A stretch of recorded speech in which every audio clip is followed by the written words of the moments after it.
Assalamualaikum warahmatullahi wabarakatuh. Saya Haji Hendi SAG MPD, Kepala Kantor Wilayah Kementerian Agama Provinsi Sumatera Barat. Mari kita memulai dengan ini. Stop korupsi. Dimulai dari diri kita sendiri. Di negara kita ini, korupsi merupakan momok yang sangat menjalar dan berakar rumput. Semenjak negara ini berdiri, pemberitaan tentang korupsi seperti tak pernah ada hentinya. Di luar sana, Indonesia dulunya pernah menjadi negara dengan indeks persepsi korupsi terendah. Seiring berjalannya waktu, perlahan demi perlahan merangkak naik dengan dibentuknya lembaga independen seperti KPK dan juga diperkuat dengan Undang-Undang Nomor 20 2001 tentang Tipikor.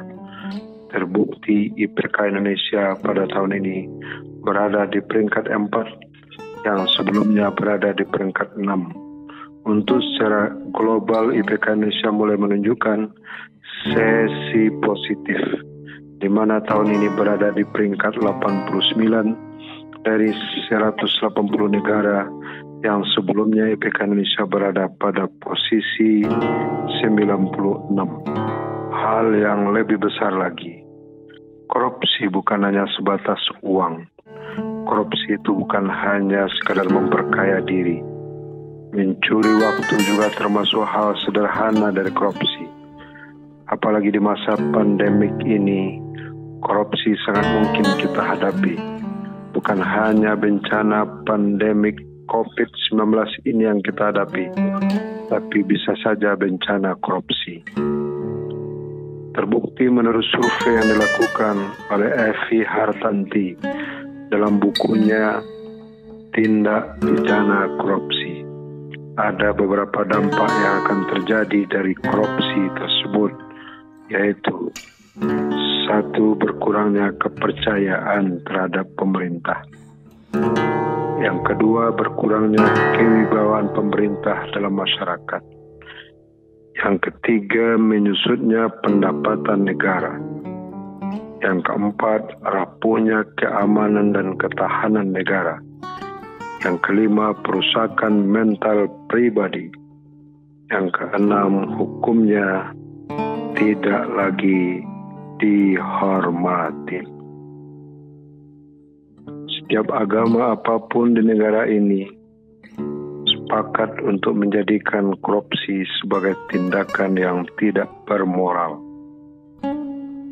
Pada agama inilah mungkin menjadi barometer dalam memerangi korupsi di negara ini. Kementerian Agama Republik Indonesia sepatutnya menjadi media pematri mental anti korupsi di negara ini. Pembentukan moral yang kuat sehingga setiap individu menjadi takut dalam melakukan korupsi. Lihat saja budaya kerja di Kementerian Agama yang menjunjung tinggi nilai-nilai anti korupsi, menjadi teladan dalam pembenahan sikap mental masyarakat dalam menjalani hidup bersih. Musuh utama kita sekarang bukanlah perbedaan agama, tapi korupsi yang pasti akan merenggut kesejahteraan rakyat. Semestinya rakyat bersatu dalam bentuk keagamaan melawan wabah korupsi ini, menjadi tempat ibadah, sarana penanaman mental nilai-nilai anti korupsi. Kementerian Agama selalu membuka tangan untuk memperkuat moral bangsa dalam perlawanan terhadap korupsi. Setidaknya di dalam pikiran kita menghilang persepsi korupsi, walaupun tidak akan pernah hilang di negara ini. Tapi memulai dengan menanamkan makna ketuhanan, sehingga niat setiap individu untuk korupsi akan mulai luntur. Stop korupsi. Dimulai dari diri kita sendiri. Demikian. Assalamualaikum warahmatullahi wabarakatuh.